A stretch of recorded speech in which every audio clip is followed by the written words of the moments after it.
الشيطان الرجيم بسم الله الرحمن الرحيم ومن كل شيء خلقنا زوجين لعلكم تذكرون صدق الله العظيم وقال الله تبارك وتعالى في شان حبيبه الكريم إن الله وملائكته يصلون على النبي يا أيها الذين آمنوا صلوا عليه وسلموا تسليما اللهم صل على سيدنا ومولانا محمد وعلى آل سيدنا ومولانا محمد وبارك وسلم صلاة وسلام عليك سيدي يا رسول الله صلى الله تعالى عليه وسلم. After praising Allah, the most glorified, the most sublime, and after sending countless peace, blessings and salutations upon the best of creation, the nur of mankind, the jewel of mankind, the nur to our hearts, Sayyidina wa Nabiyyina wa Mawlana Muhammad wa ala alihi wa sahbihi ajma'een, I give my greetings and salutations to all those who have gathered here today by saying Assalamu alaikum wa rahmatullahi wa barakatuh. The verse, I quote two verses of the Quran. The first verse being, وَمِن كُلِّ شَيْءٍ خَلَقْنَا زَوْجَيْنِ لَعَلَّكُمْ تَذَكَّرُونَ. We come to this verse afterwards. But the second verse that I quote, and I quote this weekly, every week I quote this single verse, which is إِنَّ اللَّهَ وَمَلَائِكَتَهُ يُصَلُّونَ عَلَى النَّبِيِّ.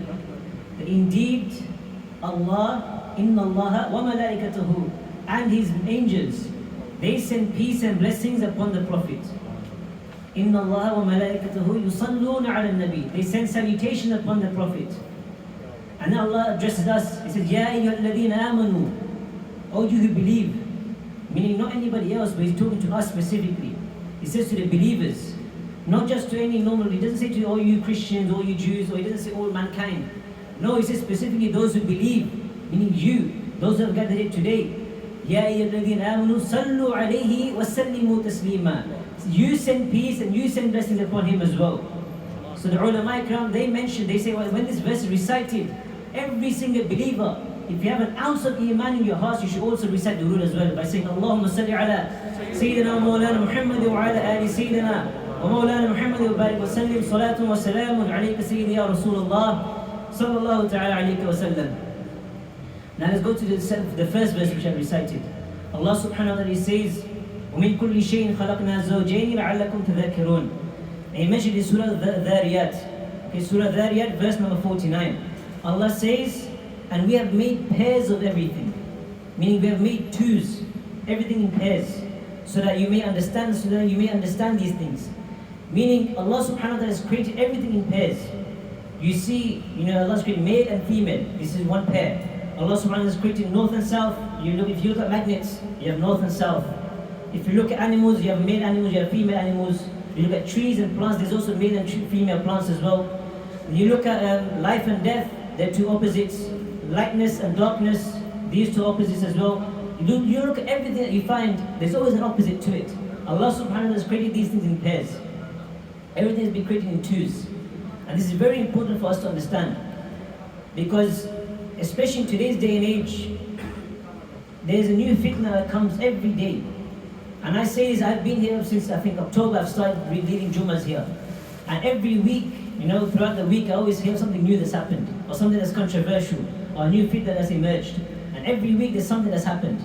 In this day and age especially, the time that we were getting closer towards the Day of Judgment, towards that time that Allah subhanahu wa ta'ala will destroy everything. So we know that in this day and age, every day, everywhere we go, everywhere we walk, everywhere we look, there's a new fitna that's emerged. A new fitna, a new trial, a new tribulation, a new opposition to our iman that has come. And recently, by a so-called Muslim leader, there's been an attack on the institution of marriage. There's been some people who have been speaking out against nikah, against the blessed and the holy ceremony of marriage between two individuals, between a male and a female. Somebody has spoken out against this. So now it is the duty of those scholars, duty of the imams, duty of speakers. It's upon us to speak out against this opposition and to show the Muslims exactly what is right and what is wrong. So now we see that Allah subhanahu wa ta'ala mentions that everything's been created in pairs. So you've got a male side and you've got a female. Right? You've got north, you've got south, you've got life, you've got death, you've got light, you've got dark. Everything's been created in pairs. You've got two sides of everything. So there's one side to marriage as well, where you've only got a male and a female can come together only. This is the institution of marriage that Allah subhanahu wa ta'ala has decreed. He has said this. And the institution of marriage is such that a man and a woman come together not just to fulfill their physical desires, but to also keep humanity in check, to keep humanity running forward. Because if you have anything other than a man and a woman coming together, then there's no chance of offspring. There's no chance to keep the human race coming forward. There's no chance in survival.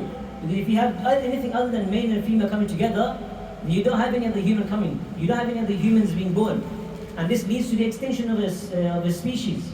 This leads to a whole species being destroyed, finished, gone. So the institution of marriage, it comes and it preserves lineage. It comes to preserve, children. It comes to preserve the institution of a family. That whole setting we have where there's a mother, there's a father, and there are children.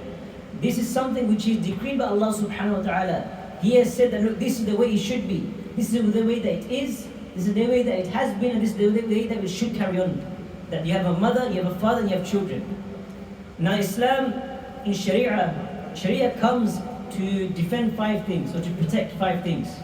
Okay, there are 5 points, or 5 parts of a human's life, 5 parts of our life that Islam has come to protect. First and foremost, hifdul iman, the protection and the guardianship of your iman, of your faith. Then you have hifdul aql, hifdul jism, where you have the protection of your intellect and the protection of your body. Then you have hifdul mal, the protection of your wealth. Islam comes to protect your wealth as well. And then the 5th thing, hifdul nasab, where you have the protection of your lineage, protection of your offspring, protection of family. Islam also comes to protect this as well. There's not just as I mentioned before many times, that Islam is not just a religion where you find yourself to connect towards Allah subhanahu wa ta'ala, or you look and you just pray you pray 5 times a day, and you connect yourself to Allah. This is not just what Islam is about. Islam is an entire way of life. It's how you should live your life. Islam is your identity. It's not just your religion, it's your entire identity as well. Because whatever you do, day in, day out, it should all be in accordance to Islam. The sunnah of the Prophet ﷺ goes through every single act that we have. How we eat, how we drink, how we talk, how we walk. All of these things are covered in the sunnah of the Prophet ﷺ. So these things we should bear in mind. And know that Islam is not just your connection to Allah subhanahu wa ta'ala, but also how you live your day-to-day lives. So now, we've mentioned that the marriage is a very important aspect of Islam. And so, without marriage, the whole institution of family would break. You would no longer have a mother and father. You no longer have children. You no longer have these sort of relatives or this a nice stable family. Rather, instead, what you have families which are corrupted or destroyed or broken apart, because what have they gone and done? They've gone against the divine decree of Allah subhanahu wa ta'ala. They've gone and they've said, you know what? Whatever is mentioned in the Quran, I don't think that's right. Or they say, whatever is mentioned in the Quran, I don't think I should follow it. Because in the end, Allah is the one who has created us. Allah is Alimul Ghaib. He is the knower of the unseen.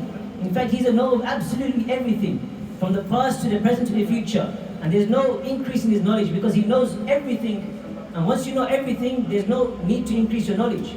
Allah's knowledge is unlimited, it's infinite. So Allah subhanahu wa ta'ala has created us. And if for a reason He has said that only a man and a woman can come together, then there is definitely a reason for this. Remember, Allah is also the most wise. He's got the most wisdom.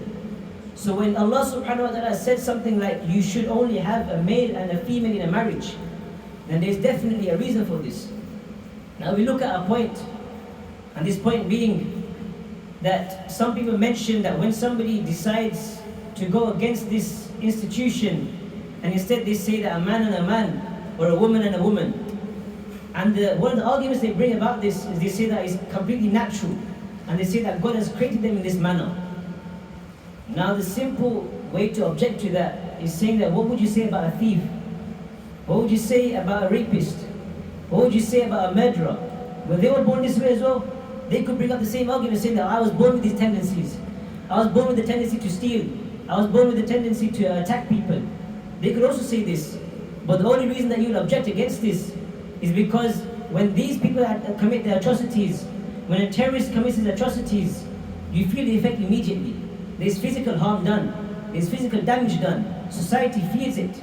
Society, there's money that's lost, lives that are lost, everything that is lost, there's so much that is destroyed when one of these people attacks someone. But when an individual decides to say that a man and a man can come together, or a woman and a woman can come together, you may not feel a direct impact. You may not feel it straight away. It does not come straight away. But perhaps years down the line, when this becomes the norm, and unfortunately today we are on that track, where a man and a woman coming together, these two things are slowly becoming the norm. Children as young as 4-year-olds, they are being taught about this. And they are being taught that it is perfectly fine. 4-year-old children. Okay, 4-year-old children, they don't even know how to sit on the toilet properly. And they are being taught that a man and a woman can come together and it's perfectly fine. This is the state that we are living in. In the UK, this is what's happening. You can check the government guidelines, it's all there. Written clearly there for you to see that this is what children will be taught in the next year, in September, I think 2021, September, this year starting. And they're going to begin teaching this openly in schools. And the parents, you won't have a say about this. You don't have a say about this. You can't take your child out of school, because once you take your child out of school, what happens? You get fined. You have to pay bills, or you have to pay fines to the school, you have to pay fines to the government. So these things, our children are being taught about this. And as parents, most of you here, I believe, are parents, but at least you have a connection to either your nephews or your nieces. It is down to you. It is your duty now. It is your job to teach them what is right and what is wrong.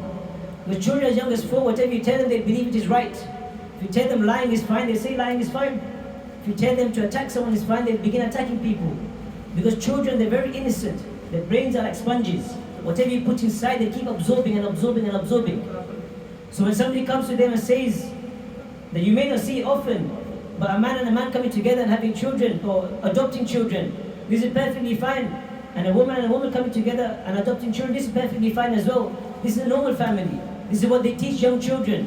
And now these young children are going to grow up and say that this is perfectly fine. They're going to think that this is perfectly fine and it's normal. Whereas the reality is, it's not normal. The reality is, it goes against human instinct. It goes against the natural human desire. Because Allah subhanahu wa ta'ala, if we look at it from this perspective, Allah subhanahu wa ta'ala, He has created marriage so that men and women can fulfill their physical desires. Okay, this is one of the reasons. Now, you may question that, why did Allah create this physical desire? Why did Allah create this desire to, come together with a woman, for a man to come together with a woman? Now the simple answer to this is that if this desire was not created, if Allah subhanahu wa ta'ala did not create this desire, then nobody would have children. Yeah, everyone would be too busy in their work, everyone would be too occupied in going out with their mates, be too busy with work that they would never have to come across the desire. And if they don't come across the desire, then they won't have children. And if they don't have children, then there's no such thing as a human race anymore. The human race will cease to exist. Because a man will have no incentive to come together with a woman. And a woman will have no incentive to come together with a man. Because there is no such thing as a physical desire anymore. That is why Allah subhanahu wa ta'ala created the physical desire for both the males and the females. So that the human race may prosper. But then remember, Allah subhanahu wa ta'ala has also placed limits upon this. His limits being, لَا تَقْرَبُوا الزِّنَا. Do not even go close to zina. Meaning, do not go close to that which will even lead you towards zina. Meaning, do not even talk to the opposite gender out of bounds. Meaning, in friendly or in flirtful manner. You should not even be talking to the opposite gender. Whether it be on WhatsApp, Snapchat, Facebook, any of these apps as well. It's also impermissible. The ulama, they mention that it's completely haram for a man to engage in, normal chatter with the opposite gender. And the same for a female, it is haram for them to engage in normal chatter with the males. Why? Because it comes back to the verse, وَلَا تَقْرَبُوا الزِّنَا. Do not even come close to zina. And there's a principle in fiqh. There is a principle, a root. And this principle is that whatever makes you come towards haram, that in itself is also haram. Whatever makes you come closer towards haram, that in itself is also haram. So we cannot say that, just I'm talking to this person online, it's perfectly fine, there's nothing involved, there's no feelings involved. But how do you know that maybe a week or a month down the line those feelings may develop? Feelings may develop, and at that point it becomes very difficult to cut it off. I know quite a lot of people who are stuck in this trap as well. So unfortunately, it starts from a young age, and as they get older, it becomes worse and worse and worse. So I say again to the parents who are here, and to those who are uncles, to those who are aunties listening at home, I request that from your children, sit down with them. Tell them what is right, what is wrong. And there's also one other point I'd like to mention, that tolerance is also one other thing. Do not teach them that if you see somebody with a man and a man on the street, do not go and attack them. This is not something we should teach them. We should not teach them to go and attack somebody in the streets. Rather, what they should know is that it is haram for a man to come together with a man, and it's haram for a woman to come together with a woman, and it's also haram for a man to come together with a woman out of the bounds of marriage. Meaning it is only halal, it is only permissible for a man to come together with a woman in the bounds of marriage. Meaning after the nikah has been initiated, after it has been done, only then can the man and woman come together. Otherwise it is still impermissible. This is something that we need to talk about. Unfortunately, we are too shy to talk about these things. But I say that if the government, the UK government, the British government, they are beginning to teach this to young kids, then how can we still remain in the back seat? How can we still remain back and say, you know what, whatever the school teaches them is fine, I'll teach them later on. Later on is too late. We see teenagers today, they are already questioning their iman. Teenagers today, I have been in secondary schools, I have been in college, I have just finished college. I've been in the system, I know how it is. And I've seen people my age, people who used to be Muslims, but now they are no Muslims. They're no longer Muslim. Why? Because there's no foundation for their faith. They had no foundation when they were younger. I've seen people who are Muslims, and they say that being homosexual is fine. They say being homosexual is completely fine, it's normal. Muslims that are saying this, I've witnessed it with my own eyes, I've heard it with my own ears. I've seen them in front of my face. And unfortunately today, we are still sat here doing nothing. We are sat here doing nothing, and we are expecting society to run as it is. The only reason society is becoming worse and worse and worse is because we are sat here doing nothing. Our job, our duty, Allah subhanahu wa ta'ala says so many times in the Quran, that to command the good and to prohibit the evil. Amr bil ma'roof wa nahi anil munkar. Allah subhanahu wa ta'ala says this countless times in the Quran. To command the good and to prohibit the evil. If we see something bad, we should take it upon ourselves that look, this is wrong. Speak to people about it. Speak to people, tell them, look, this is wrong, this is haram. Allah subhanahu wa ta'ala says in the Quran that this is haram as well. For a man and a man to come together, for a woman and a woman to come together. We know the story of Sayyidina Lut alayhi salam. The Qawm Lut alayhi salam, where his nation, they were so involved in this filthy activity. The Sayyidina Lut alayhi salam, he spent his day and night telling his people, look, a man and a man cannot come together. A woman and a woman cannot come together. And those who are bystanders, people who are watching and saying this is fine, you are also in the wrong. Because this is not fine. It is only fine for a man and a woman to come together in the bounds of marriage. Sayyidina Lut alayhi salam told his nation so many times, countless times he told his nation this. But did his nation listen? No. His nation, they carried on, they began to perform these activities on the streets. In the middle of the streets, they used to perform these activities. So Sayyidina Lut alayhi salam, he made dua to Allah. And Allah told Sayyidina Lut alayhi salam, oh Lut, take your family, take the believers, take them far away from this place. Leave in the morning and take them far away from this place. So Sayyidina Lut alayhi salam took his family, took them very, very far. And they saw from the distance. And Allah subhanahu wa ta'ala, he mentions that he told the angels to begin raining rocks upon these people. Begin raining stones and rocks upon these people, such the entire nation of Lut alayhi salam was destroyed. The entire nation of Lut alayhi salam was destroyed. Why? Because of this filthy activity that they were performing. Whether there were people who were performing it, people who accepted it, even the bystanders, they were also destroyed because of this. Bystanders were destroyed. We here, I believe most of us should be bystanders because, if you're performing the activity, then you're one step above. But if most of us here were bystanders, instead of being bystanders, what we should do, we should become active. We should say, we should speak out, we should take a stage. We should make protests. We should sign petitions, we should make awareness. Raise awareness, teach your children. And then you will no longer be a bystander. Rather, you'll be somebody who's an active proponent against this filthy activity. And in this manner, you will be saved, inshallah, by Allah subhanahu wa ta'ala. And He will save you. Because in the end, our goal is to defend the deen of Allah subhanahu wa ta'ala. To defend the Quran, defend the Sunnah. When people today, they are going against the Sunnah of the Prophet sallallahu alaihi wasallam, they're going against the Quran. So-called Muslims are saying this. Muslims are saying this, and we are here doing nothing about it. So I request all those who are here today, go home, go to your families, and tell them, look, this is what is happening. This is what is wrong, this is what is right. And if you're confused about anything, there's always Allama Sahib here. The Imam, he's English speaking, Urdu speaking, and he can also speak Arabic as well. So for anyone, I don't think there's a language barrier anymore. So Allama Sahib, he is very well versed in these things as well.